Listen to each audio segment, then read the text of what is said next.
All right, welcome everyone.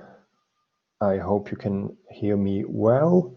My name is Andrea Ballatore, and I'm here to give you an introduction to our program in Geographic Data Science. And I think we can start, and then other people can join us during the event. So let me start with the outline of this brief presentation. So I'm going to talk about why Birkbeck, what we offer as a university that's different to other universities, and then why Geographic Data Science. So I'll talk about the program on which I actually teach and what the program is about, and I will be able to answer any question you have. And I'll focus particularly on skills and on employability, which I think are strong characteristics of this program. And I will give you the pointers to get information about applying for the program. And then, of course, we'll have a Q&A where I'll answer any questions. Right. So Birkbeck, I don't know how much you know about it, but Birkbeck is a pretty unique university. It's located at the heart of London in Bloomsbury, and it's an evening university, meaning that all teaching takes place after 6 p.m. But it's also a research university, so that's what we do. We are a research institution that does evening teaching. Which is a pretty unusual combination.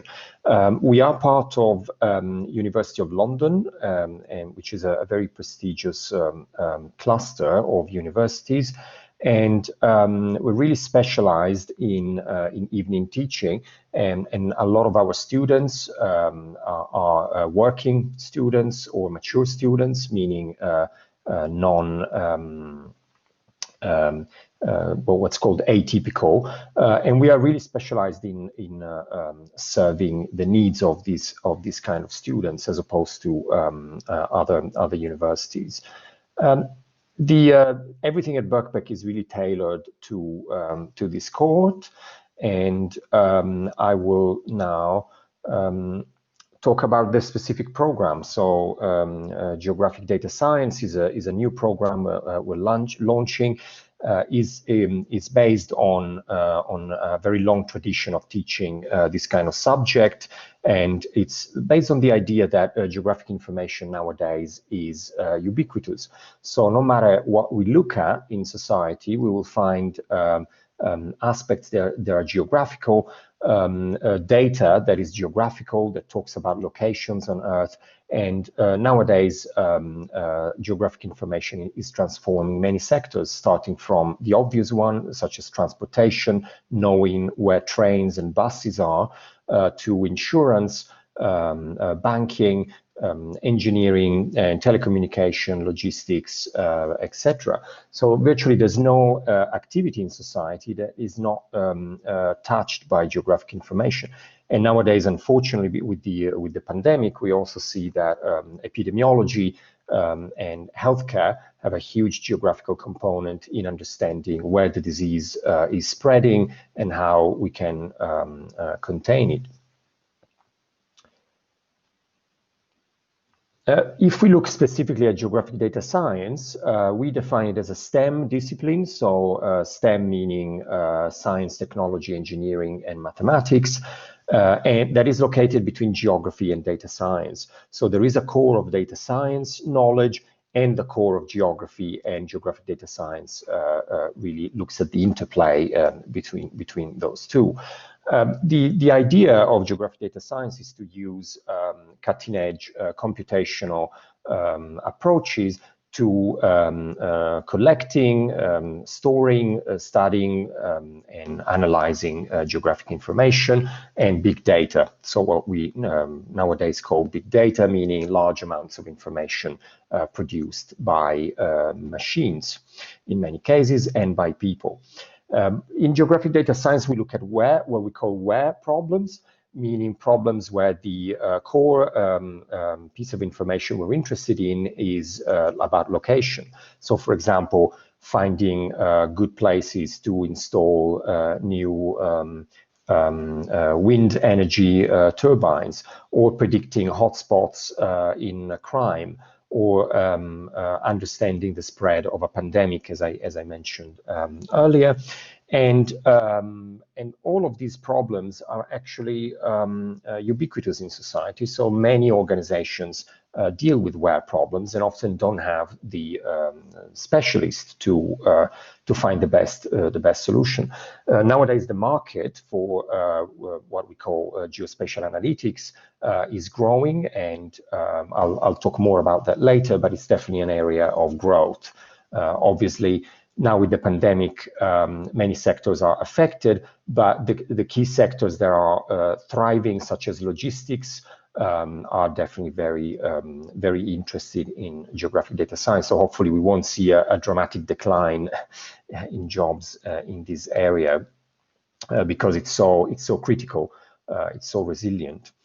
The structure of the program is around eight short modules. So in university, many modules tend to be 30 credit modules that run over 10 or 12 weeks. In this program, we only have 7-week modules that are shorter. The 7-week modules are spread differently, whether you study full-time or part-time. So when you study full-time, the whole program takes place over a year. And from October, December to December, you're doing 4 modules. Then you're doing the other 4 modules from January to March. And the dissertation will take place throughout the year. So with the dissertation, because the program is quite short, we give you as much time as possible to think about it, to find interesting topics, and then refine it as you study more, as you learn more about different subjects. Part-time, we also have a lot of part-time students.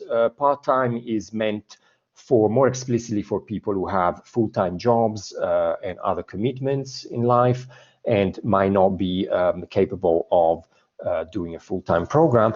And in the part-time program, we only do 2 modules from October, December, then other 2 modules in January, March, and then the other 4 modules in the second year. Similarly, the dissertation is very, if you like, spread over a long time, so that students will have the opportunity to think about it extensively and refine it. So this is the 2 main options. The modules are all compulsory, in the sense that the program is very tightly constructed to have important content, so we don't have option modules. The team is primarily these 4 people, including me. So I'm Andrea Ballatore here on the bottom right. We are all geographic data science specialists, and we have different expertise in different niches of the discipline. So that guarantees that what we're teaching is in our area of expertise. So we're not generalists. We're teaching what we're expert on, and the team is very international, as you can see. The typical schedule, if you undertake this program, is for full-time 2 evenings a week from 6 to 9 in Bloomsbury. So all of our teaching takes place in our campus in Bloomsbury, which is highly central in London and very easy to reach with a lot of different tube and train lines. And for example, you might have lectures on Tuesday and Thursday night. If you're doing a part-time program, you have 1 evening a week, and that is, of course, designed to be more manageable when you have a busy life. The thing that it's important to state is that there's homework to do. So we expect you to work hard, because this is a STEM program.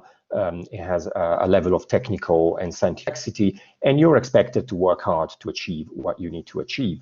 And that's why the sessions, the interactive sessions, are not the only activity you're expected to do. So that I hope that's clear. Let's look briefly at the modules. So I listed the 8 modules here. We don't have time to look at them into detail, but you can find information online about each module if you want. So the first one is Introduction to Geographic Information Systems. That is a core topic in this area. Then we have geovisualization and web technology. So there's a module about producing maps on the web. Another core module is programming for GIS, and computer programming is currently a skill in high demand, as I'll mention later, and we give the right emphasis to it in this program. Then we have advanced geospatial analytics, which is more a statistical data science method, and the other 4 modules are remote sensing and environmental dynamics. That is a module that also includes machine learning to interpret satellite imagery. So nowadays, a lot of the big data we talk about is produced automatically by satellites, by drones, and this module is exactly about that. Spatial analytics is another name for geostatistics, so studying how geographic phenomena take place and how we can study them using appropriate statistical methods. Spatial big data management is about databases and about how we can use modern databases, spatial databases, to handle a lot of geographic information. And spatial simulation modeling is about what a lot of people are doing right now for the pandemic. You often hear the term modeling. Is exactly this sort of modeling where where scientists are simulating a phenomenon, which could be the spread of COVID, using a lot of different types of information and trying to understand deeply how this phenomenon works in order to provide advice, for example, to governments and government agencies. Right, so these were the modules. To frame this in terms of skills, that perhaps is more relevant to when you're making decisions about what to study. We focus a lot on geographic information systems that are a core technology in data science to solve many complex problems. For the scientific programming and computer programming, we are using Python, so a very popular important language that is in high demand. And similarly, we're using R, this tool with a strange name that is only a letter. That is very, it's also in very high demand currently in industry. And there's map making is an interesting skill that, I mean, we all use maps in one way or another, and in this program you'll learn how to make maps, which I think is one of the most immediately understandable skills that one can acquire. I mentioned already the spatial databases. SQL is a big language in virtually all industries, and I hope that it's clear to you that this is a very applied, you know, all these skills can be applicable in real context very easily. And yeah, I already mentioned machine learning as one of the things that are, of course, in high demand nowadays. So to summarize this overview, the idea of geographic data science is that compared to a generalist data scientist, you will be an expert in where problems. You'll be an expert in manipulating and understanding geographic information. And in many domains, you will have an edge over normal data scientists because you will understand the intrinsic aspects of geographic information that normally they don't, or they struggle with aspects that are absolutely core to us. And that's the value that you can add as a geographic data scientist to many organizations. And that's why I think we have very good employability. So there's currently a demand of geographic data scientists in many sectors, including the private sector. I already mentioned things like banking, insurance, marketing, oil and gas. For those of you who might not be very happy to work for oil and gas, there are also other activities that use geographic data science, for example, conservation or urban planning or healthcare and so on. So our students often find internships before the end of the program. That happens quite often. It's not guaranteed, so that's something that I want to be very clear about. We're not guaranteeing a job in one of these places. We can't do that, but these are places that have hired our students in recent years, including the Home Office, so very important public agencies and ministries. TfL is a big employer of geographic data scientists. The ONS, also the British Library has hired some of our students, and the NHS, which currently needs a lot of data analytics capabilities. Right? So if you're interested in this program, you can find the entry requirements on our website, but just to summarize very briefly here, because we are an evening teaching university, we have pretty relaxed entry requirements to precisely to allow people to come back to education after years of work. So that's what you need to check to see whether you're eligible. But the important thing also that we don't require prior knowledge or degrees in related disciplines. So you can actually join our program without having done anything related to geographic data science before. All this information is on our website. You can see the link here, and our admission tutor, who's the person that is providing detailed information on how to apply, is Shino Shiode. So this is her email address, and feel free to contact her. Also to contact me, but she's the person dealing specifically with admissions, and she will be able to answer very specific queries about whether you're eligible or not, and so on. So to conclude, I just want to thank you for your time. Thank you for joining this session, and I'm very happy to take any questions. I hope you actually heard and seen the screen, the slides, and thanks again. Any questions?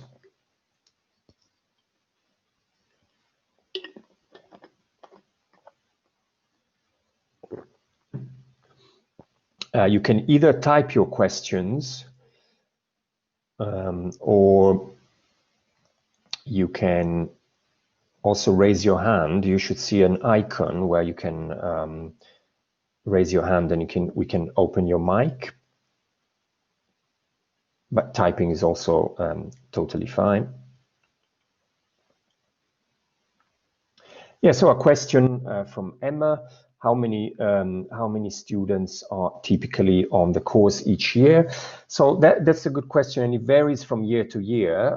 But for example, right now we have about 12 students, which is a good number. I mean, 12 students in each session. And that's a good number because it allows very direct interaction between teachers and students, and it also allows students to communicate a lot with each other. Something I forgot to mention is that a lot of our students have really interesting experience, so it's not a requirement to have prior experience in this area, but a lot of our students do. And as a result, when you join this program, you also get a network of people working in a similar area, and that is usually very important for people to also to study. So we have students who study together, who actually share a lot of information, a lot of knowledge and experiences, and also for work. It's an interesting thing to have, to get a sense of what jobs are available in different organizations. So yeah, the short answer is, let's say, between 10. We had years with 20, so it's usually a relatively small group. It's not a large cohort where you can't really interact with the teachers. And we see that as a positive thing generally.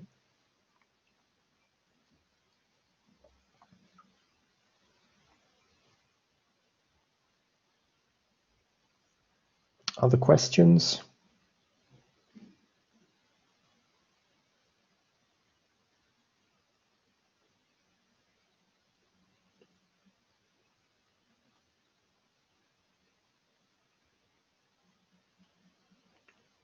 Oh yeah, Matthew is asking, what kinds of topics have people chosen for dissertation in the past?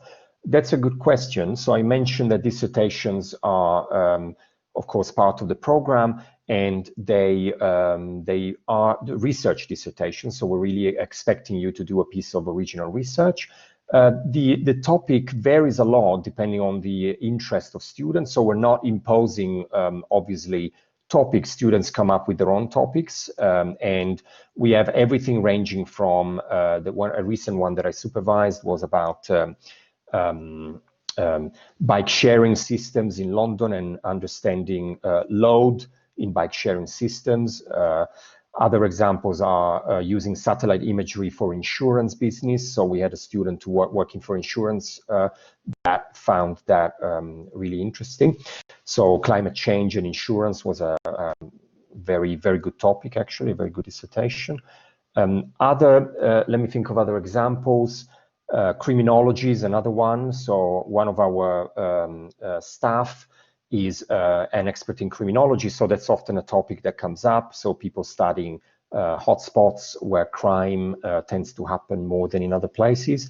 I'm personally an expert on social media, so a lot of my students actually choose topics related to analyzing social media data, for example, Twitter or Facebook data, to understand some geographic social phenomena.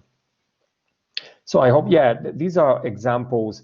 There are many others. Energy is another sector. So some people do analyses of energy. One could be the energy potential of for solar panels all over the UK. So that was a dissertation. Another one was about political science. So a student did a dissertation about gerrymandering and about how we can have better systems to define electoral districts in countries like Britain or the US to help elections to be fair.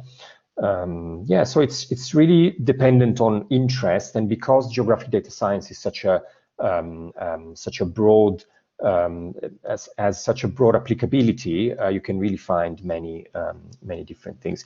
Now, more people are interested in epidemiology for obvious reasons. So that's another topic where we are seeing interest. All right.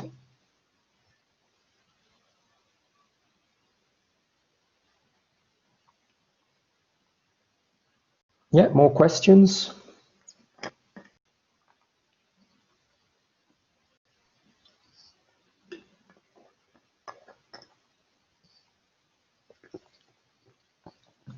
Well, maybe something of interest as we wait if people have other questions is the obvious question about what will happen in October. So if you join this program, and right now nobody knows. So we are like in a position like any other university that we don't know whether we will be able to do face-to-face teaching in October. And that will depend on government policy and other factors. But what we plan to do is to go ahead with the program and do everything we can face-to-face. And if that's not possible, we'll do online teaching and then switch to face-to-face as soon as possible. So that's our flexible approach. in case you were wondering, which of course is something that a lot of students are wondering about.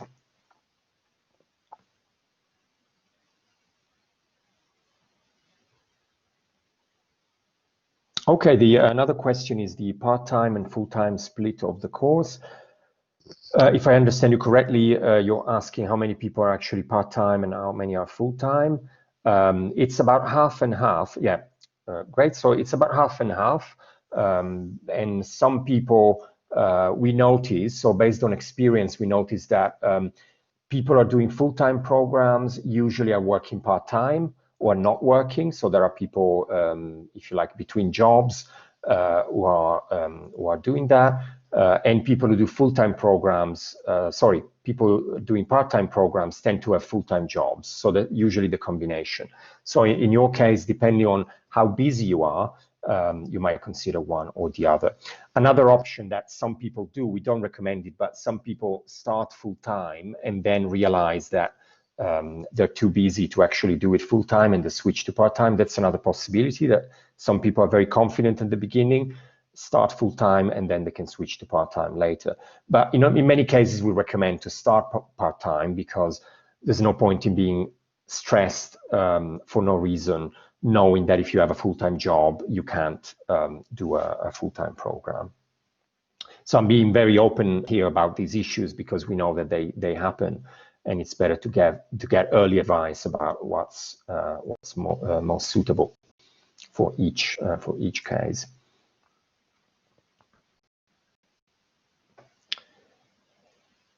Right, so Emma has another question. Is there any specific technology laptop that we would need to buy? The answer is no, in the sense that most of the tools we use can be run on regular laptops. We recommend to have good laptops, meaning not web laptops or very cheap ones, because the tools we use tend to be quite computationally demanding.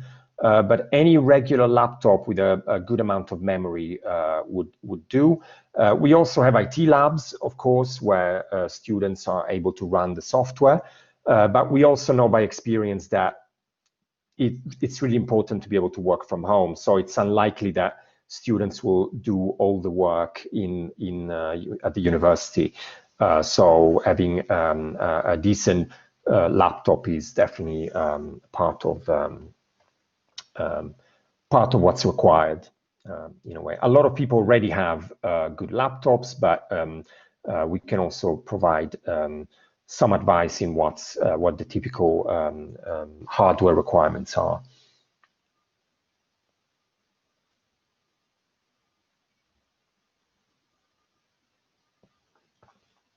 So do students on the program often progress to PhD level study? That happens. Of course, it's a relatively small number because many of our students are actually going into jobs directly. But definitely, this is a program that would allow you to join a PhD after you complete the program in any related field. So the PhD might not necessarily have to be in geographic data science. It could be in geography. It could be in urban planning. It could be in any area that is tightly related to geographic data science. So this is definitely an exciting option that we always, thank you for asking that. We always trying to remind students that that's a possibility. But we find that often people just go to a job and they tend to be quite happy there. Also because a lot of the jobs that our students get are, I wouldn't say that the research jobs necessarily, but they are about analyzing data. They are about interesting problems to solve, and they tend to be quite stimulating. So we don't have a lot of people complaining about having dull jobs and wanting to do something else, which I think is a good thing. So I obviously, as an academic, I want students to do PhDs too, but sometimes it's people are satisfied without that. But yeah, we also offer PhDs in case that was part of the question. We offer PhDs in these topics in geographic data science, dependent on funding. So when you think about a PhD, you have to think about what funding is available to do it. Right. Other questions?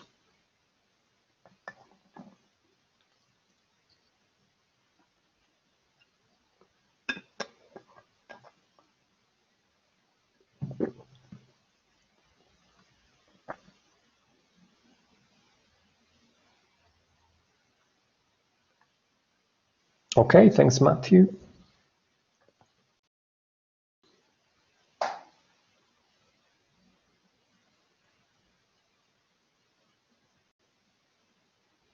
Okay, thanks, Emma, and let us know if you have any questions. So yeah, you can see the link, email there in the chat, and you can drop us an email at any time if you have any questions. All right, thanks a lot for your time, and of course, I hope to see you in our program. And otherwise, good luck with your endeavors.